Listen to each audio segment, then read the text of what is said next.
नमस्कार दोस्तों, मैं भूपेंद्र देवांगन कक्षा 10वीं गणित के नए वीडियो लेक्चर में आप सभी का हार्दिक स्वागत करता हूं।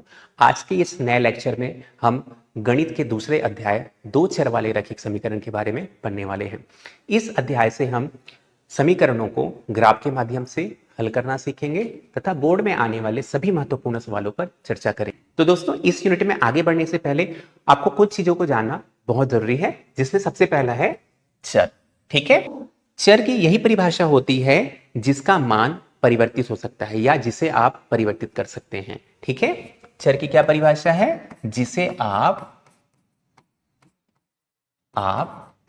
बदल सकते हैं। ठीक है, इस तरह से। और ज्यादातर टाइम ये हम इसे x या y के रूप में ही रिप्रेजेंट करते हैं। ठीक है, तो क्या ऐसा है, क्या x या y से ही रिप्रेजेंट करते हैं? जी बिल्कुल ऐसा नहीं है। आप a b c या जितने भी अल्फाबेटिकल लेटर अंग्रेजी में कैपिटल हो या स्मॉल हो, जितने भी आप जानते हैं, आप उससे इसे रिप्लेस कर सकते हैं। ठीक है, तो ये बेसिकली एक तरह का रिप्लेसिंग टर्म होता है, बदलने वाला टर्म। ठीक है, जैसे कि आप देखेंगे, हम जरूरत पड़ेगा तो x y की वैल्यू को कभी 0, कभी 1, कभी 3, कभी 9, इस तरह से हम रिप्लेस करते रहेंगे। ठीक है, तो जो मान बदल सकता है उसे हम क्या कहेंगे? चर कहेंगे। बस सिंपल सा है यही इसका मीनिंग। ठीक है, दो कहने का मतलब यह है कि x होगा और y होगा, अर्थात एक चर के साथ आपको दूसरा चर भी प्राप्त होगा। ठीक है, तो उसे हम क्या कह देंगे? दो चर कह देंगे। ठीक है, इसी क्रम में रैखिक समीकरण आपने बहुपद के अंदर में बहुत अच्छे से पढ़ लिया है। मैं आपको फिर से बता देना चाहूंगा, रैखिक समीकरण की परिभाषा क्या होती है। जब किसी भी बहुपद में, क्या में? बहुपद में चर की घात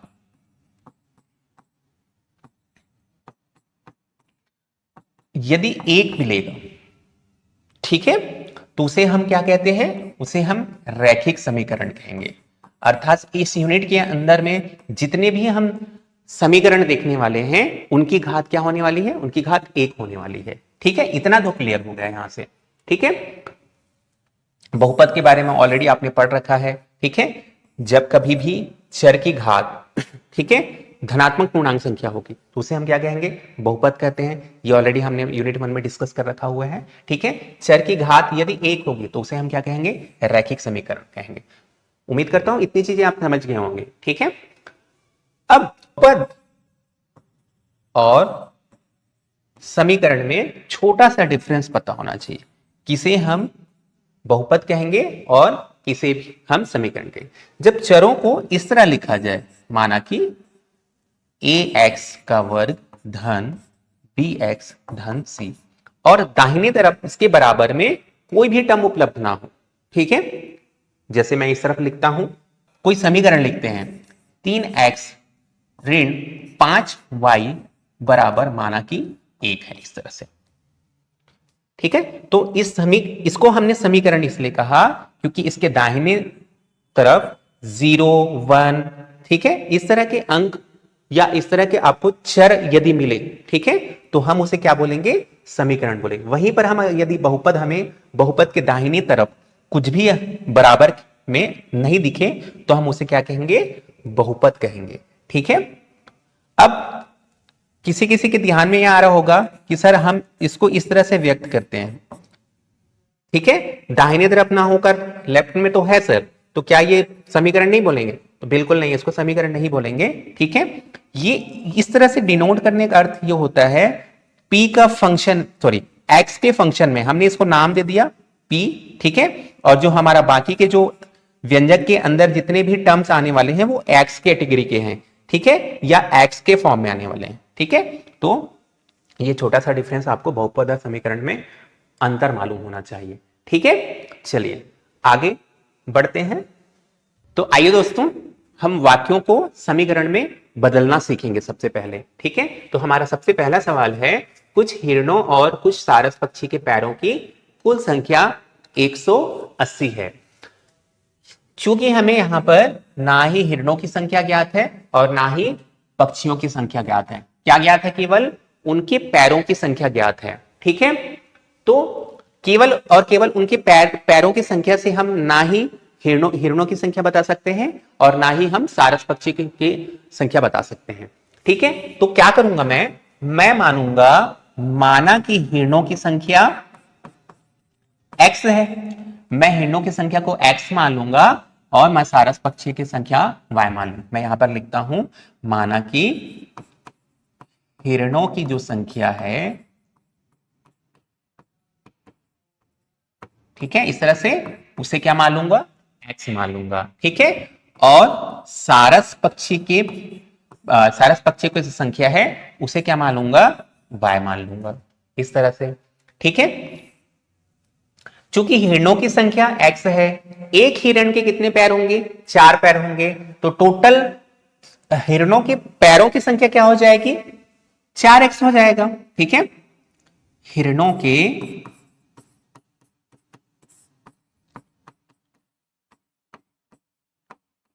पैरों की संख्या क्या हो जाएगी, 4x। एक बार फिर से समझिए। ठीक है, एक हिरण के 4 पैर, हिरणों की संख्या x, तो टोटल पैरों की संख्या क्या हो जाएगी, 4x हो जाएगी। इसी तरह से सारस पक्षी के पैरों की संख्या, ठीक है, कि पैरों की संख्या, ठीक है, सारस की संख्या 4, पक्षी के पैर कितने, 2, तो टोटल पैरों की संख्या क्या हो जाएगी, 2y हो जाएगी। क्लियर है? यहां पर मैंने क्या किया, सबसे पहले हिरणों की संख्या x माना और सारस पक्षी के पैरों की संख्या, माफ कीजिए, सारस पक्षियों की संख्या y माना। ठीक है, हिरण के 4 पैर, हिरणों की संख्या x, तो 4x पैरों की संख्या हो जाएगी हिरणों की। इसी क्रम में सारस पक्षी के कितने पैर, 2 पैर, कुल सारस पक्षियों की संख्या y, तो टोटल सारस पक्षियों के पैरों की संख्या कितनी हो जाएगी, 2y हो जाएगी। ठीक है, और इन्हीं दोनों के पैरों का योग क्या हो जाएगा, 180। इन्हीं दोनों के पैरों को योग को मिलाएंगे तो क्या हो जाएगा, 180 हो जाएगा। और इसी को हम लिख सकते हैं 4x धन 2y बराबर 180। ठीक है, इतना सीखिए आप, उम्मीद है इतना समझ सीख गए होंगे। ठीक है, इसी तरह से समीकरण बनाया जाता है। आइए और कुछ उदाहरण देखते हैं। तो अगला उदाहरण है, एक कॉपी और 2 पेंसिलों की कीमत 45 रुपए है। ठीक है, यहां पर हमें ना ही एक कॉपी का मूल्य मालूम है और ना ही हमें एक पेंसिल का मूल्य मालूम है। तो हम यहां पर क्या करेंगे, माना कि एक कॉपी का जो मूल्य है, ठीक है, वो x है और एक पेन का जो मूल्य है, ठीक है, वो क्या है, y है। इस तरह से चूंकि यहां पर 2 पेन हैं, तो 2 पेन की कीमत क्या हो जाएगी, 2y हो जाएगी, है कि नहीं। ठीक है, और यहां पर एक ही कॉपी है, तो एक कॉपी का मूल्य क्या हो जाएगा, x ही है। इन दोनों की जो कुल कीमत है वो कितना है, 45, अर्थात x धन 2y बराबर 45।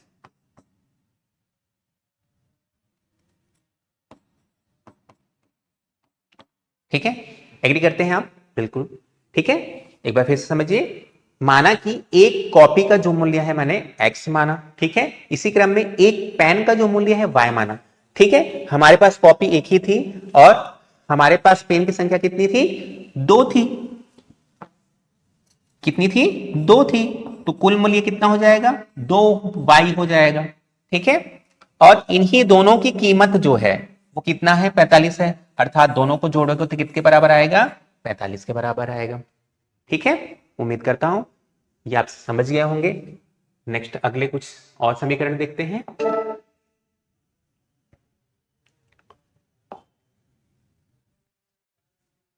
ये ऊपर कट गया है, ये लिखा हुआ है किन्हीं 2 संख्याओं का योग 8 है। ठीक है, हमें मालूम ही नहीं है संख्या कौन सी है। ठीक है, किन्हीं 2 संख्याओं का योग जो है, इस तरह से सवाल में दिया हुआ है, किन्हीं 2 संख्याओं का योग 8 है। ठीक है, तो ये 8 का जो योग होता है वो अगर 2 बार 4 को जोड़ोगे तो 8 आपको मिल जाएगा। इस तरह से 2 संख्या प्राप्त हो गए। ठीक है, इसी क्रम में अगर 2 और 6 को अगर जोड़ोगे तो भी आपको 8 प्राप्त हो जाएगा। इसी क्रम में 5 को 3 से जोड़ोगे तो 8 आपको प्राप्त हो जाएगा। 1 को 7 से जोड़ोगे तो आपको 8 प्राप्त हो जाएगा। ठीक है, इस तरह के भिन्न भिन्न संख्या से आपको जोड़ने से आपको बार बार 8 ही प्राप्त होगा। लेकिन हमें यहां पर एग्जैक्ट मालूम नहीं है कि वो दो संख्याएं कौन सी। ठीक है, जब कभी भी इस तरह का कंडीशन बने तो अब हम क्या करेंगे, उन दो संख्याओं को हम क्या लेंगे, एक को x और दूसरे को y। इन्हीं दो संख्याओं का योग क्या बोल रहा है, 8 है। ठीक है, ऐसे मौखिक तौर पे तो हम बता सकते हैं कि 5 और 3 8 होता है, 4 और 4 8 होता है, 2 और 6 8 होता है, 1 और 7 8 होता है। ठीक है, इस तरह से हम बता सकते हैं, लेकिन हमें एग्जैक्ट मालूम नहीं है कौन सी वो संख्या है। तो जब हमें इस तरह का केस मिलेगा, ठीक है, तो हम क्या करेंगे, उसे x और y मान के चलेंगे। क्लियर है। शशांक और उसके पिता की आयु का अंतर 30 वर्ष है। ठीक है, आयु का अंतर 30 वर्ष होना, अर्थात मान लीजिए शशांक के पिता का उम्र 45 है ना, और शशांक का उम्र इस तरह से, तो ये इन दोनों का अंतर क्या आएगा, 30 आएगा। ऐसे बहुत सारी संख्याएं हैं जिनका अंतर 30 आता है, लेकिन हमें एग्जैक्ट मालूम नहीं है कि वो संख्या 45 ही है या 15 है। ठीक है, तो जब कभी भी इस तरह का केस बनेगा तो हम क्या मानेंगे, शशांक का उम्र x मानेंगे और उसके पिता का उम्र जो है वो y मानेंगे। ठीक है, तो यहां पर ध्यान देने वाली बात है कि पिता की उम्र ज्यादा होगी, शशांक से ज्यादा होगी, है ना, उसके पापा का उम्र, तो यहां पर हम क्या लिखेंगे, y माइनस x बराबर 30 है। ठीक है, यहां पर आप क्लियर हुआ कि नहीं हुआ। मैंने y को पहले इसलिए लिखा क्योंकि पिता जो है बड़ा है, पिता का उम्र बहुत ज्यादा है शशांक से, इसलिए मैंने y को पहले लिख दिया। ठीक है, इन दोनों का जो उम्र का अंतर है वो 30 है। ठीक है, हो सकता है पिता का उम्र 45 और हो सकता है शशांक का उम्र 15, तो इन दोनों का जो डिफरेंस है इस तरह से 30 है, लेकिन हमें यहां पर एग्जैक्ट मालूम नहीं है। ठीक है, हम अभी हल की बात बिल्कुल कर ही नहीं रहे हैं, हम तो अभी सबसे पहले क्या कर रहे हैं, वाक्य को समीकरण के रूप में बदलना देख रहे हैं। ठीक है, तो सबसे पहले ये करते हैं, फिर आगे हम इन्हीं समीकरणों को हल करना देखेंगे। एक थैले में 1 रुपए के व 5 रुपए के 100 सिक्के रखे हैं। यहां पर सिक्कों की संख्या कितनी है, 100 है। ठीक है, कितने 1 रुपए वाले हैं और कितने 5 रुपए वाले हैं ये हमको बिल्कुल भी मालूम नहीं है, तो हम क्या करेंगे, 1 रुपए वाले सिक्कों की संख्या कितनी मानेंगे, x मानेंगे, और 5 रुपए वाले सिक्कों की संख्या हम कितनी मानेंगे, y मानेंगे, और इन्हीं दोनों को जोड़ने के पश्चात हमें संख्याओं की संख्या कितनी प्राप्त हो जाएगी, 100 प्राप्त हो जाएगी। इस तरह से किसी भी वाक्य को समीकरण में बदलते हैं हम। बहुत इजी है, बहुत आसान है। ठीक है, अगला, एक दुकान में 3 पेन और 4 कॉपियों का मूल्य जो है 105 रुपए है। ठीक है, अगेन मूल्य वाला, तो सबसे पहले हम क्या करेंगे, एक पेन का मूल्य, ठीक है, x रुपया है, तो 3 पेन का मूल्य क्या हो जाएगा, सिंपल सा 3x हो जाएगा। क्लियर है कि नहीं। इसी तरह से एक कॉपी का जो मूल्य है, माना कि वो क्या है, y है, तो 4 कॉपियों का जो मूल्य होगा क्या होगा, सिंपल सा 4y हो जाएगा। ठीक है, तो 3 पेन अर्थात 3x, 4 कॉपी अर्थात 4y, इनका मूल्य किसके बराबर है, 105 के बराबर है। ठीक है, तो इसी को मैं क्या लिख दूंगा, 3x धन 4y, 3x धन 4y बराबर कितना है, 105। यही तो बोल रहे हैं। ठीक है, 3 पेन का मूल्य 3x, ठीक है, 4 कॉपी का मूल्य 4y, ठीक है, 3x धन 4y बराबर 105। ठीक है, कितना आसान है समीकरण में बदलना। ठीक है, अगला दिख नहीं रहा है तो इसे हम एलिमिनेट करके आगे बढ़ते हैं। ठीक है दोस्तों, तो इस तरह से वाक्यों को हम सबसे पहले समीकरण को बनाना सीख चुके हैं। ठीक है, चलिए आगे बढ़ते हैं। तो दोस्तों, अब तक आपने वाक्यों को समीकरण के रूप में बदलना सीख लिया है। अब उन्हीं वाक्यों को हम हल करने के बारे में देखेंगे।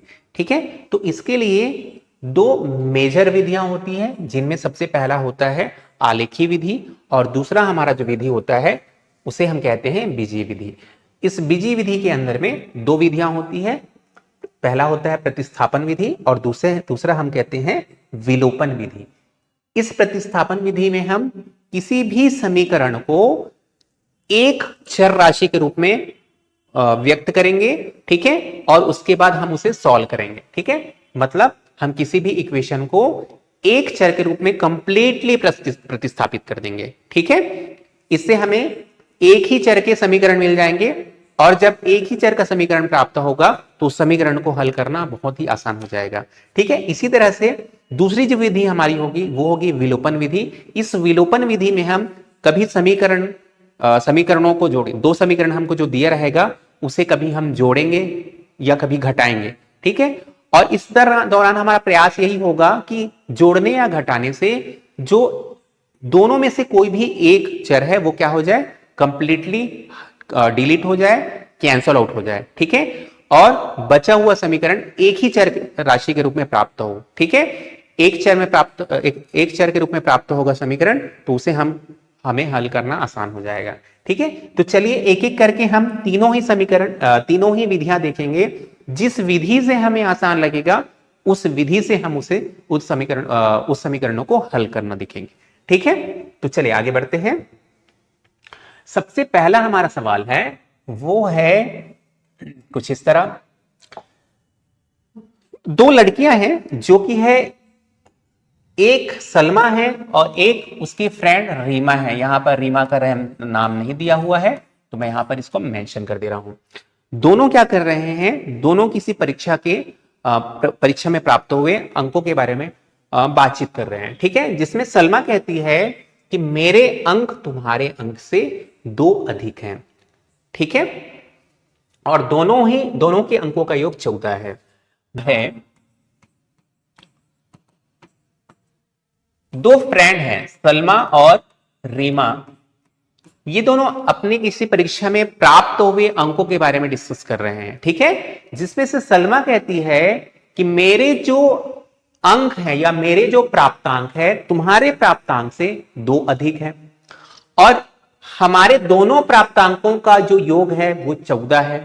चले इस वाक्य को हम समीकरण के रूप में बदलना देखते हैं, ठीक है। तो जो हमारा सबसे पहला है, अभी चूंकि मुझे मालूम नहीं है कि सलमा ने कितने अंक अर्जित किए हैं और रीमा ने, तो मैं क्या करूंगा, मैं सबसे पहले माना कि सलमा की जो प्राप्तांक हैं, ठीक है, वो x है, और रीमा के जो प्राप्तांक हैं वो y है, इस तरह से, ठीक है। अब जो हमारा कंडीशन दिया हुआ है, सलमा कह रही है कि मेरे जो प्राप्तांक है, मेरे प्राप्तांक वो तुम्हारे से 2 अधिक है, ठीक है। अर्थात सलमा ने कितने प्राप्त किए हैं, x, और रीमा ने कितने प्राप्त किए, और इसी रीमा से कितने अधिक है, 2 अधिक है, किसका, सलमा का। तो ये हमारा समीकरण नंबर 1 हो जाएगा, ठीक है। समीकरण का दूसरा भाग क्या कहता है कि हम दोनों के जो अर्जित अंक हैं उनका योग जो है किसके बराबर है, 14 के बराबर है, ठीक है। हम दोनों के अंक, सलमा के x, ठीक है, रीमा के y, इन्हीं दोनों अंकों का जो योग है वो क्या है, सॉरी माफ कीजिएगा, 14 के बराबर है। इस तरह से ये समीकरण नंबर 2 हो जाएगा। अब इन्हीं 2 समीकरणों को हल करने के बाद हमें सलमा के कितने अर्जित अंक है और रीमा के कितने अर्जित अंक है ये प्राप्त होगा, ठीक है। तो चलिए अब इसे मैं सबसे पहले प्रतिस्थापन या विलोपन विधि से हल करना आपको बताऊंगा, ठीक है। आलेख विधि से भी हम हल करना लिखेंगे, लेकिन उसके लिए प्रॉपर ग्राफ का होना बहुत जरूरी है हमारे इस बोर्ड पर, ठीक है। तो सबसे पहले हमारा मेथड जो होगा बीज विधि, जिसमें से सबसे पहला होगा प्रतिस्थापन विधि, ठीक है। इस प्रतिस्थापन में आप समीकरण 1 को अगर ध्यान देखेंगे तो हमारा जो समीकरण नंबर 1 है वो पहले ही प्रतिस्थापित हो चुका है, पहले ही y के टर्म में लिखा जा चुका है, इसलिए इसे प्रतिस्थापन विधि से हल करना बेहद ही आसान है, ठीक है। ये हमें डिसाइड करना है कि हम प्रतिस्थापन विधि से हल करने वाले हैं या विलोपन विधि से। और कई बार हमें यह सवाल में पहले से ही मेंशन कर दिया रहेगा या हमें बता दिया रहेगा कि हमें प्रतिस्थापन से बनाना है, विलोपन से बनाना है या आलेख विधि से।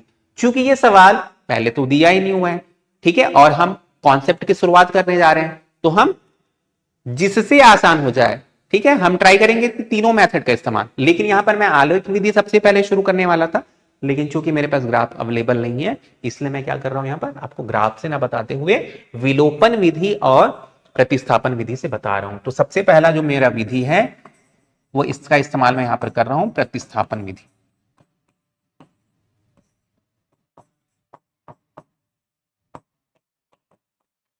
ठीक है, तो प्रतिस्थापन विधि में हमें करना यह होता है, अगर समीकरण प्रतिस्थापित नहीं है किसी भी एक चर राशि के रूप में, तो हम उसे प्रतिस्थापित करते हैं। तो चूंकि हमारा समीकरण एक पहले से ही प्रतिस्थापित है y के टर्म में, ठीक है, तो हमें इसे प्रतिस्थापित करने की जरूरत नहीं। हम क्या करेंगे, सिंपल सा समीकरण एक को उठाकर समीकरण नंबर 2 में रख देंगे। ठीक है, अर्थात समीकरण 2 में x बराबर y धन 2 रखने पर इस तरह से समीकरण 2 में x का मान रखा जाए तो कभी क्या होगा, x की जगह पर y धन 2, ठीक है, x की जगह पर y धन 2 धन y, ये y एज इट इज बराबर कितना, 14। ठीक है, अब इस समीकरण को आगे सॉल्व कीजिए, 2 बार y है, घात भी बराबर है, तो आपस में क्या हो जाएंगे, जुड़ जाएंगे, तो ये हो जाएगा 2y। 2 इस तरफ है, उसको राइट हैंड साइड पर लेके जाओगे तो ऋण हो जाएगा, 14 माइनस 2 हो जाएगा, ये क्या प्राप्त होगा हमको, 12 प्राप्त हो जाएगा, 2y बराबर 12। ठीक है, और y बराबर यहीं से हमें क्या मिल जाएगा, 2 एकम 2, 2 छक्का 12, यहां से हमें y बराबर क्या प्राप्त हो जाएगा, 6 प्राप्त हो जाएगा। y का मान आ चुका है। अब इस y के मान को हम क्या करेंगे, समीकरण नंबर कोई समय भी रख दीजिए, 1 में भी रख दीजिए या 2 में रख दीजिए, कोई बात नहीं है। ठीक है, आपको जो जिसमें आप कंफर्टेबल हैं आप उसमें रख दीजिए। मैं क्या कर रहा हूं, इस y के मान को जो कि मुझे 6 प्राप्त हुआ है उसे समीकरण नंबर 1 में रख दे रहा हूं। किस में रख दे रहा हूं, समीकरण नंबर 1 में, y बराबर 6 समीकरण नंबर 1 में, तो x बराबर क्या प्राप्त होगा मुझे, इस तरह से 6 धन 2 बराबर प्राप्त हो जाएगा 6 2 8। ठीक है, इस तरह से।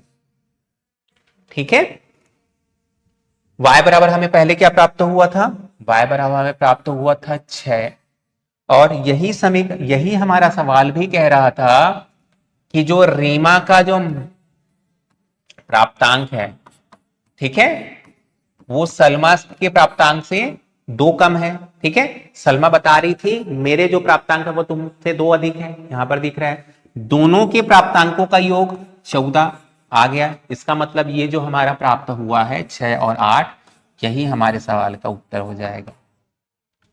ठीक है, कौन सी विधि, प्रतिस्थापन विधि। ठीक है, इसी सवाल को मैं विलोपन विधि से भी बनाकर देखता हूं। क्या करता हूं, विलोपन विधि से बनाकर देखता हूं। क्लियर है आपको प्रतिस्थापन विधि, उम्मीद करता हूं। ठीक है, हमारे 2 इक्वेशन आए थे, कौन कौन सा इक्वेशन आए थे मैं उसको लिख देता हूं। ठीक है, डायरेक्ट तुम्हारे अंक मतलब मेरे अंक से कितना, x बराबर y धन 2, तुम्हारे अंक से 2 अधिक, मैं डायरेक्ट समीकरण लिख दे रहा हूं। ठीक है, और हम दोनों के अंकों का योग 14, इक्वेशन नंबर 1 इक्वेशन नंबर 2। ठीक है, विधि कौन सा है मेरा, विलोपन विधि, मैं यहां पर मेंशन कर दे रहा हूं। इसके लिए मुझे करना होगा इस समीकरण नंबर 1 को थोड़ा और आगे पीछे, वो ये कि इस समीकरण को और मॉडिफाई करके लिखना पड़ेगा, x माइनस वाई बराबर 2। मैंने क्या किया, मैंने क्या इस y को मैंने लेफ्ट हैंड साइड पर लेके आया, y, ठीक है, पहले धन था, इस तरफ आने के बाद ऋण में बदल गया, तो x, यही समीकरण बन गया x माइनस वाई बराबर 2। ये समीकरण नंबर 3 हो गया। अब विलोपन विधि में हम करते हैं जोड़ और घटाना। इस जोड़ और घटाने से हम कोशिश ये करते हैं कि कोई भी एक टर्म जो है, कोई भी एक जो राशि है वो डिलीट हो जाए जोड़ घटाने से। अगर आप ध्यान से देखें तो समीकरण नंबर 2 और समीकरण 3 में, ठीक है, अगर 2 को 3 से घटाओगे तो एक्सेस कट जाएंगे, अगर घटाओगे तो, और यदि समीकरण नंबर 2 को 3 से जोड़ दोगे तो y दोनों जो है अपोजिट साइन में रखे हुए हैं, ठीक है, दोनों आपस में डिलीट हो जाएंगे या घट जाएंगे, ठीक है। तो मैं क्या कर रहा हूं, मैं सिंपल सा कर दे रहा हूं, समीकरण 2 को 3 से जोड़ दे रहा हूं, समीकरण नंबर 2 को 3 से जोड़ दे रहा हूं, क्या हो जाएगा, x धन 4 सॉरी x धन y x ऋण y, ठीक है, x धन y बराबर कितना है, 14 है, और x ऋण y बराबर 2, इसे हमें क्या करना है, जोड़ देना है। तो जोड़ेंगे तो ये दोनों आपस में क्या हो जाएंगे, 2x हो जाएगा, ठीक है, और ये जुड़ रहा है, चिन्ह जो है अपोजिट है, तो क्या हो जाएंगे, आपस में कैंसिल आउट हो जाएगा, यहां पर 0 प्राप्त होगा, इसलिए मैं नहीं लिख रहा हूं। ये दोनों जोड़ने के बाद 14 और 2 क्या प्राप्त होंगे, 16 प्राप्त हो गए, 2x बराबर हमें क्या प्राप्त हुआ, 16 प्राप्त हुआ, ठीक है, 2x बराबर हमें क्या प्राप्त हुआ, 16 प्राप्त हो गया है इस तरह से। तो x बराबर क्या प्राप्त हो जाएगा, 2 एकम 2, 2 अट्ठे 16, इस तरह से x बराबर हमें क्या प्राप्त हुआ, 8। अब इस x के मान को हमें क्या करना है, समीकरण, जिस भी समीकरण में आप कंफर्टेबल हैं, समीकरण 1 में या 2 में, उसमें आप x के मान को आप रख दीजिए। मैं इस x के मान को समीकरण नंबर 1 में रख रहा हूं, समीकरण 1 से, ठीक है। तो समीकरण 1 में हमें x का मान क्या रखना है, 8, और y तो हमें पता नहीं है, तो उसे एज इट इज रखना है, सेम टू सेम। अब y बराबर क्या हो जाएगा, y मैंने इस तरफ ले आया, ठीक है, 2 को इस तरफ ले आया, तो 8 माइनस 2 हो जाएगा, जो कि प्राप्त होगा 6, और इस तरह से y बराबर हमें प्राप्त हुआ 6। अर्थात सलमा ने कितने मार्क्स अर्जित किए, 8, और रीमा ने कितने प्राप्त किए, 6। ये हमारा क्या हो जाएगा, इस तरह से आंसर हो जाएगा। हम प्रतिस्थापन विधि से भी देखें तब भी यही आंसर आया था, विलोपन विधि से भी हम देखे हैं तो इतना ही आंसर आ रहा है, ठीक है। तो दोनों ही विधियां, जो विधि आपको आसान लगे आप उससे हल कीजिए, जब तक सवाल में मेंशन ना हो कि आपको इस विधि से बनाकर दिखाना है, ठीक है। चलिए आगे बढ़ते हैं। अगला सवाल है, कक्षा 10वीं के 10 विद्यार्थियों ने एक विज्ञान क्विज में भाग लिया। क्विज में भाग लेने वाले विद्यार्थियों में लड़कियों की संख्या लड़कों से 4 अधिक थी, तब लड़के एवं लड़कियों की संख्या हमें क्या करनी है, बतानी है, ठीक है। तो इसके लिए भी जो हमारा प्रोसीजर है वो क्या है, अभी तक हमें यह ना मालूम है कि लड़कियों की संख्या कितनी है क्विज में भाग लेने वाले, और लड़कियों की भी नहीं मालूम है। तो हम क्या करेंगे, सबसे पहले क्विज में भाग लेने वाले लड़के और लड़कियों की संख्या चर राशि के रूप में व्यक्त करनी होगी। अर्थात माना कि क्विज में भाग लेने वाले लड़कियों की संख्या लड़कियों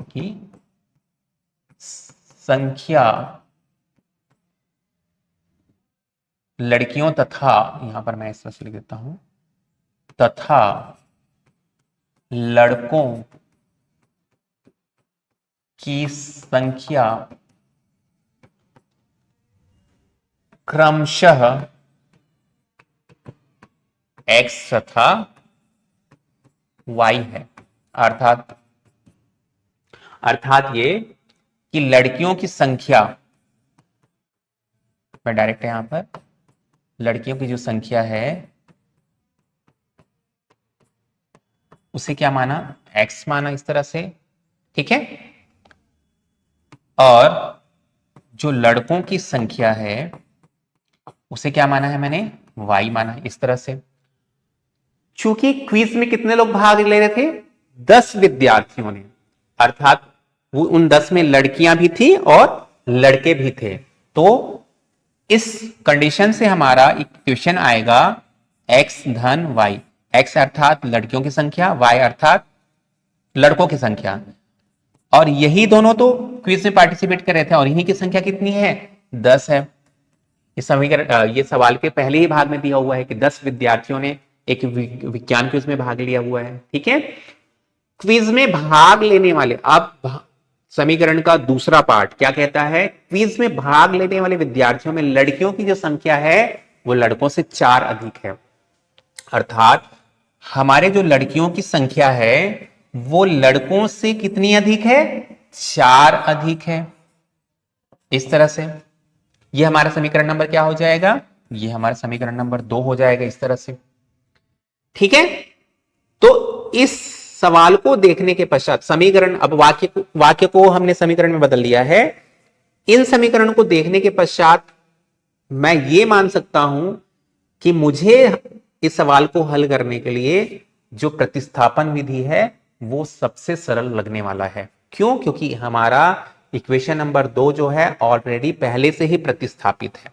ठीक है, किसके रूप में, y के टर्म के रूप में। ठीक है, तो मैं क्या करूंगा, सिंपल क्या करूंगा, समीकरण एक में x बराबर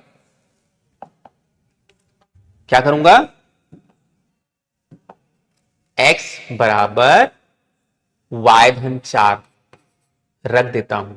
ठीक है, रखने पर तो x का जहां पर जो मान होगा, x का जहां पर वो है रखा 4 x है, वहां पर मैं क्या रखूंगा, y धन 4 रख दूंगा। y एज इट इज रहेगा, बराबर क्या है, 10। इस तरह से 2 बार y है तो क्या हो जाएगा, 2y हो जाएगा। 4 को उस तरफ मैं पक्षांतर कर दूंगा तो 10 ऋण 4 हो जाएगा, जो कि प्राप्त होगा 6। और यहां से मुझे y का जो मान प्राप्त होगा, जो कि है लड़कों की संख्या, वो क्या प्राप्त होगा, 2 एकम 2, 2 तिया 6। सहमत हैं आप इस तरह से? तो ये जो y किसकी संख्या है, ये लड़कों की संख्या है। ठीक है, अब इस y के मान को मैं समीकरण नंबर अगर 2 में रख दूं, किस में रख दूं, 2 में, समीकरण नंबर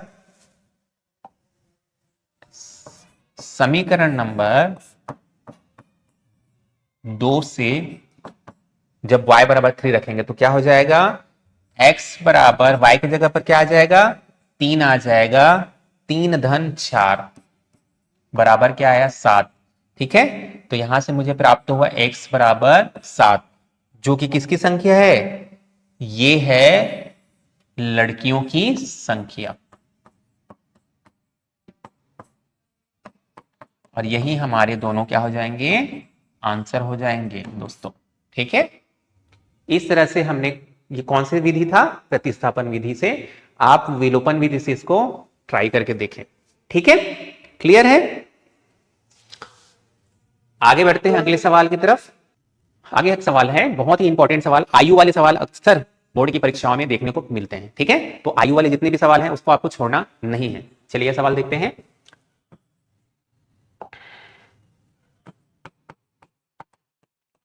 तो सवाल में नरेश अपनी पुत्री से बात कर रहा है और कह रहा है 7 साल पहले मेरी जो आयु है वो तुम्हारी आयु से 7 गुनी थी, और अब से जो 3 साल बाद मेरी जो आयु होगी वो तुम्हारे आयु की 3 गुनी होगी, ऐसा कहता है। ठीक है, तो मुझे अभी तक तो दोनों की आयु में किसी की भी आयु मालूम नहीं है, तो इसे क्या मानूंगा, माना कि नरेश की जो वर्तमान आयु, सॉरी ध्यान देने वाली बात है, नरेश की जो वर्तमान आयु है, मैं इस तरह से लिखता हूं उसको।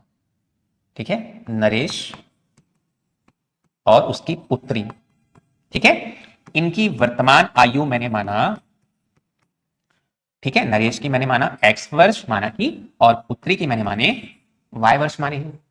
7 साल बाद मेरी आयु, 7 साल बाद, ठीक है, आयु क्या हो जाएगी, क्योंकि वर्तमान आयु नरेश की, सॉरी माफ करें, 7 साल बाद नहीं है, 7 साल पहले, 7 साल पहले, अर्थात अभी मान लीजिए उम्र जो है x वर्ष है, तो 7 साल पहले 7 माइनस हो जाएगा, उदाहरण के तौर पे मान लीजिए अभी मुझे 30 साल चल रहे हो, तो 7 साल बाद पहले मेरी उम्र क्या रही होगी? 23 साल। सिंपल सा, जो उम्र अभी वर्तमान में चल रहा है उससे 7 आप माइनस कर देंगे, तो सिंपल सा क्या हो जाएगा, वर्तमान उम्र जो था x, उसमें हम क्या कर देंगे, 7 घटा देंगे। वर्तमान आयु पुत्री की y वर्ष, 7 साल पहले जो उम्र हो जाएगी वो y माइनस 7 हो जाएगा। होगा कि नहीं होगा? इसी तरह से 3 साल बाद, है ना, 3 साल बाद उम्र क्या हो जाएगी? अभी मुझे मान लीजिए 30 चल रहे हैं, तो 3 साल बाद 33 हो जाएगा। सिंपली जो वर्तमान आयु उसमें 3 जोड़ दूंगा, तो वर्तमान आयु क्या है, x धन 3 हो जाएगा। 3 साल बाद का उम्र पुत्री का क्या हो जाएगा, y धन 3 हो जाएगा। अब सवाल के कथनों पर आते हैं।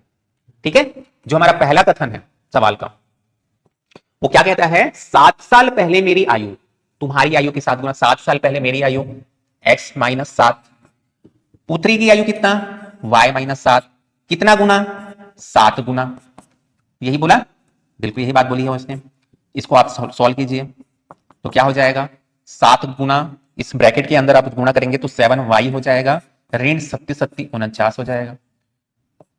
आगे इसे सॉल्व करने के लिए आपको इस 7y को इस तरफ लेकर आना होगा, तो x माइनस ऋण 7y हो जाएगा, और इस ऋण 7 को उस तरफ लेकर जाएंगे तो ऋण 49 धन 7 हो जाएगा, ऋण 7 उधर बन जाएगा धन 7। ठीक है, और यही करने के बाद ऋण 42 आएगा, जो किसके बराबर होगा, x माइनस ऋण 7y के बराबर होगा।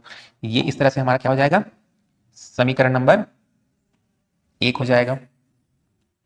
ये क्या हो जाएगा हमारा समीकरण नंबर 1। दूसरा समीकरण दूसरे कथन से प्राप्त होगा हमें। ठीक है, क्या है दूसरा कथन हमारा, वो ये है, 3 साल बाद मेरी आयु, 3 साल बाद मेरी आयु क्या है, x धन 3, पुत्री की क्या है, y धन 3। ठीक है, कितनी गुनी हो जाएगी कितनी गुनी हो जाएगी, 3 गुनी हो जाएगी, ऐसा सवाल में दिया हुआ है।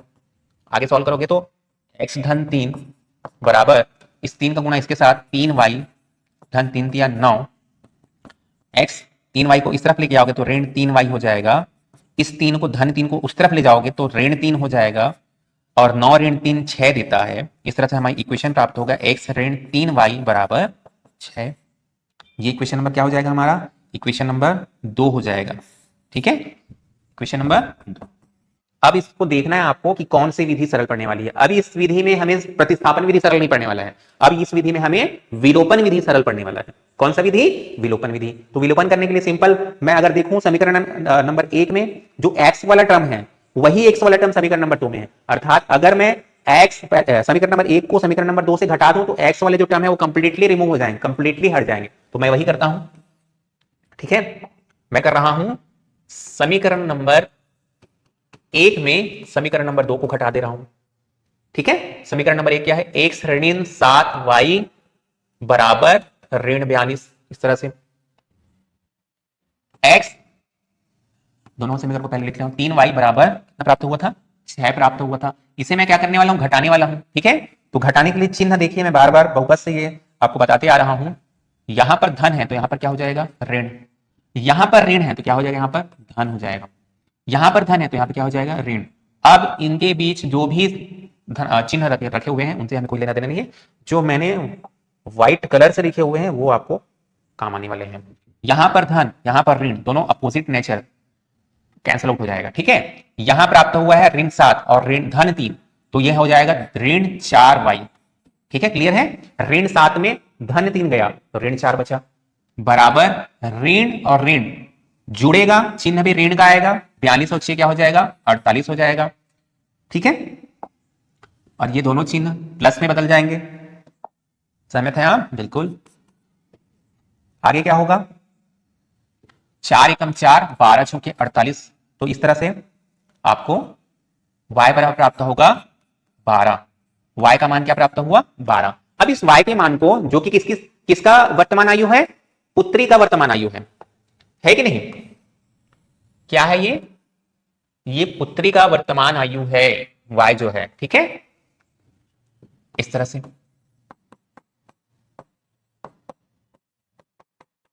वर्तमान आयु।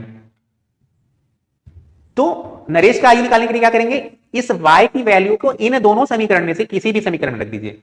इसमें बड़े बड़े वैल्यूज दिख रहे हैं तो मुझे थोड़ा सा लेंदी कैलकुलेशन का सामना करना पड़ेगा, बेहतर है मैं समीकरण नंबर 2 में रख दूं, छोटे कैलकुलेशंस होंगे, करके देखता हूं।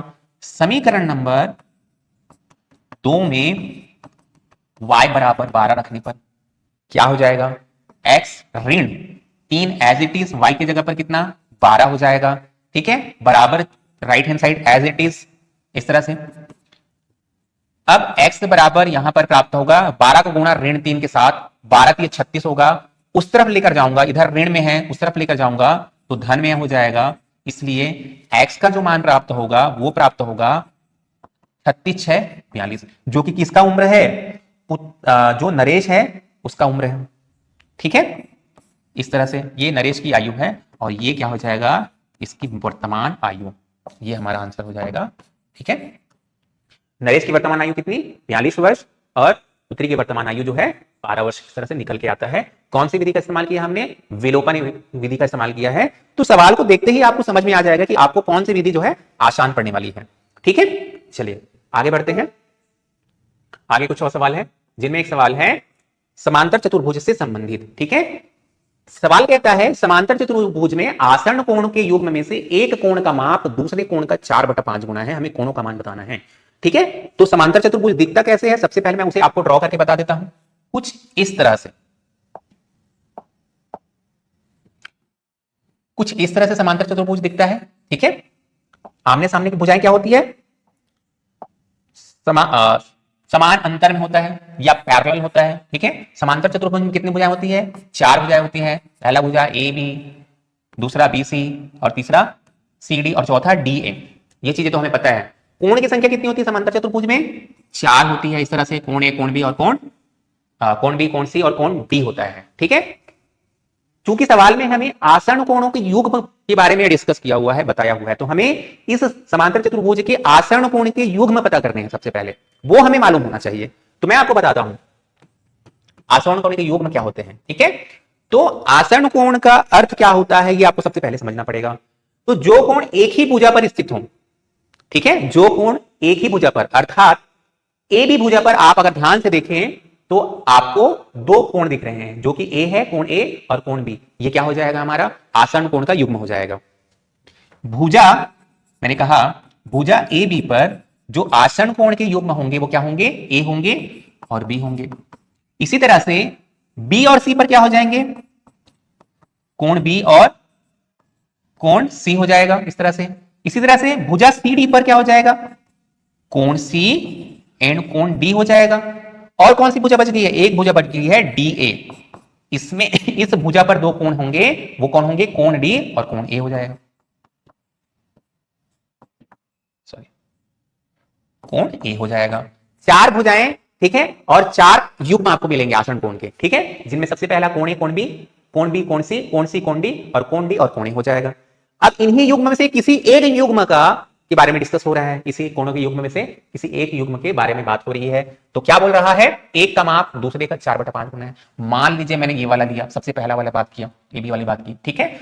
माना आसन्न कोण के युग्म में से एक जो कोण है वो ए है और दूसरा जो कोण है मैंने माना है वो बी है। ऐसे आपको लिखना पड़ेगा, मैंने शॉर्टकट में लिख दिया है। मैंने क्या माना, माना कि आसन्न कोण के युग्म में से एक कोण ए है और एक कोण बी है। अब सवाल में जो दिया है कंडीशन, कथन जो दिया है वो क्या कहता है, एक कोण का जो माप है वो दूसरे कोण का 4/5 गुना है, ये सवाल का कथन कहता है, जो कि इक्वेशन नंबर हमारा 1 हो जाता है, ठीक है। तो इस सवाल को हल करना है, मान लो कोण बताना है, तो क्या एक ही इक्वेशन काफी होता है क्या, ठीक है, जी बिल्कुल नहीं। जब अगर किसी भी इक्वेशन में, किसी भी समीकरण में यदि आपको 2 चर दिए हों, कितने चर, 2 चर, जैसे इस वाली इक्वेशन में आपको ए भी है और बी भी है, देख पा रहे हैं आप, कितने चर हैं, 2 चर हैं आपको, तो 2 समीकरण का होना जरूरी है। अब एक समीकरण कहां से आए, तो एक समीकरण आएगा युग्म में से। आसन्न कोण के युग्म का जो योग होता है वो 180 डिग्री के बराबर होता है। ये एक प्रमेय होता है समांतर चतुर्भुज। जब समांतर चतुर्भुज आप पढ़ेंगे तो आप बहुत सारे प्रमेय देखेंगे, उन्हीं प्रमेय में से एक प्रमेय है कि समांतर चतुर्भुज के आसन्न कोणों के युग्म का योग जो होता है 180 डिग्री होता है। अर्थात कोण ए और कोण बी आपस में क्या है, आसन्न कोण के युग्म बनाते हैं। इन्हीं कोणों का योग कितना होता है, 180 डिग्री होता है। ये समीकरण नंबर 2 हो जाएगा। अर्थात कोण बी कोण सी का भी योग जो होगा वो 180 डिग्री होगा, कोण सी कोण डी का 180 डिग्री होगा, कोण डी कोण ए का 180 डिग्री होगा, ठीक है, समझ आएगी मेरी बात। अब हमें समीकरण नंबर 1 प्राप्त है, समीकरण नंबर 2 भी प्राप्त हो गया। अब इस समीकरण को हल करना बेहद ही आसान हो गया है। ठीक है, कौन सी विधि का इस्तेमाल करेंगे? सवाल को देखने के बाद ये मालूम चलता है कि यह सवाल प्रतिस्थापन विधि से बहुत ही आसान है। क्यों? समीकरण 1 जो है पहले से प्रतिस्थापित दिख रहा है, किस टर्म में?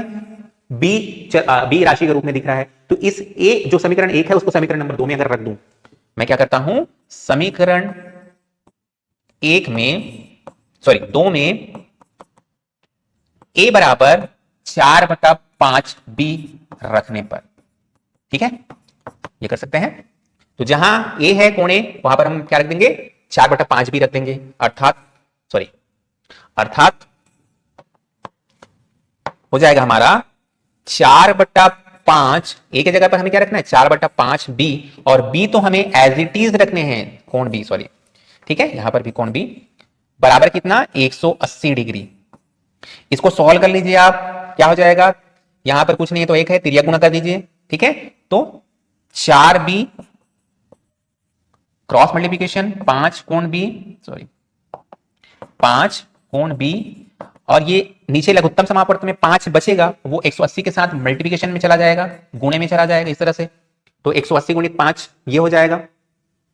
इधर नीचे वाले की चीजें मैं मिटा दे रहा हूं, ठीक है, इस तरह से। अब ये दोनों ही एक जैसे टर्म है, ठीक है, घात भी एक है, तो आपस में जुड़ जाएंगे। 4 और 5 क्या हो जाएगा? 9 हो जाएगा। 9 कोण b बराबर 180 गुणित 5 में गुणा नहीं कर रहा हूं कैलकुलेशन को इजी रखने के लिए। अब जो हमारा ये है 9 एकम 9 और 9 बीसम 180, इस तरह से कैंसिल आउट हो जाएगा, ठीक है। और कोण b बराबर प्राप्त हो जाएगा, कोण b बराबर 20 पंचे 100। ये हमारा आसन कोण के युग्म में से एक कोण का मान आ चुका है। दूसरे कोण को मान ज्ञात करने के लिए एक सिंपल सा कोण b का मान समीकरण नंबर 1 में रख दीजिए, ठीक है। क्या किया मैंने कहा समीकरण 1 में कोण b बराबर 100 अंश रखें तो, ठीक है, तो a बराबर हो जाएगा b का मान कितना? 100, और समीकरण नंबर 1 में 4/5 पहले से मौजूद है, तो ये 5 एकम 5 और 5 बीसम 100, तो a का मान 20 चौके 80 हो जाएगा। क्या हो जाएगा? 80 हो जाएगा। a बराबर a का मान हो जाएगा 80 डिग्री, ठीक है। a का मान कोण b का मान 100 डिग्री और कोण a का मान 80 डिग्री, ठीक है। ये हमारे आंसर हो जाएंगे। उम्मीद करता हूं ये सवाल आपको समझ आया होगा। बहुत ही इजी सवाल था। हमने क्या किया, सबसे पहले हमने, है ना, सबसे पहले हमने युग्म पहचाने, ठीक है। कोई सा भी युग्म ले सकते हो आप, चाहो तो BC लिख सकते हो, ले सकते हो, आप चाहो तो CD लिख सकते हो, आप चाहो तो DA लिख सकते हो, आंसर वही आएगा, ठीक है। जरूरी नहीं है कि A भी ले लीजिए आप। क्लियर है? चलिए आगे बढ़ते हैं। अब एक व्यक्ति घर से कार्यालय जाने तक के लिए 90 किलोमीटर की दूरी तय करता है। इसके लिए वह ट्रेन और टैक्सी का उपयोग करता है। व्यक्ति द्वारा टैक्सी से तय की गई दूरी ट्रेन से तय की गई दूरी से दोगुनी है। बहुत इजी सवाल है ये भी, ठीक है। सवाल क्या होता है, कोई जो व्यक्ति है, कोई व्यक्ति है, फलाना व्यक्ति, ठीक है, वो घर से ऑफिस जाने के लिए 90 किलोमीटर की दूरी तय करता है, इस तरह से। और इसके लिए वो दो तरह के वाहनों का इस्तेमाल करता है, ठीक है, या दो तरह के संसाधन का इस्तेमाल करता है, जिसमें सबसे पहला है ट्रेन। क्या है? ट्रेन। और फिर टैक्सी का इस्तेमाल करता है। इस पूरे डिस्टेंस में जो 90 किलोमीटर का डिस्टेंस है उसे दो पार्ट में से पूरा करता है, ठीक है। ट्रेन से जाने के बाद उसे टैक्सी के सहारे से जाना पड़ता है, क्योंकि पूरे डिस्टेंस पर वो ट्रेन नहीं जाती है, तो वो क्या करता है, टैक्सी से भी जाता है, ठीक है बेटा।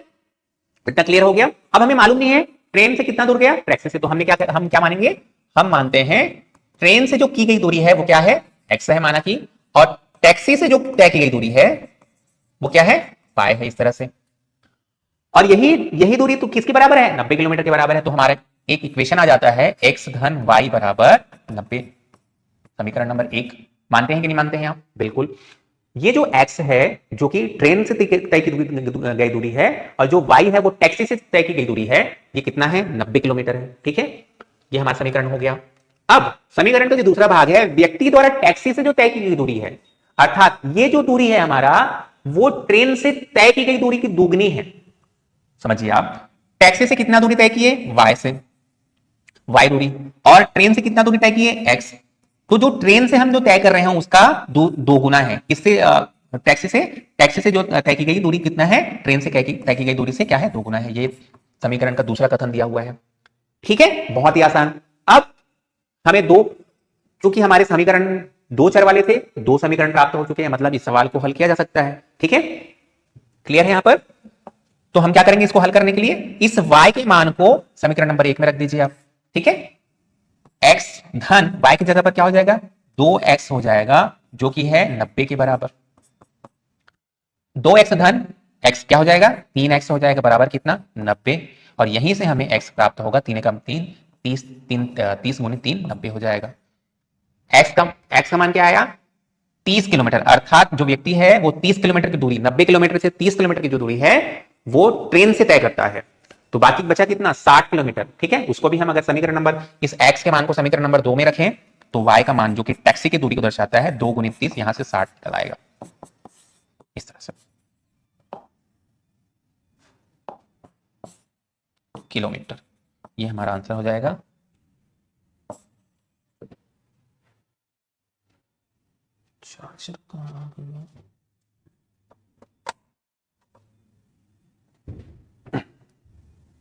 ठीक है, तो इस तरह से ये दोनों मान हो जाएंगे, ट्रेन से तय की हुई दूरी और टैक्सी से तय की गई दूरी की। ठीक है।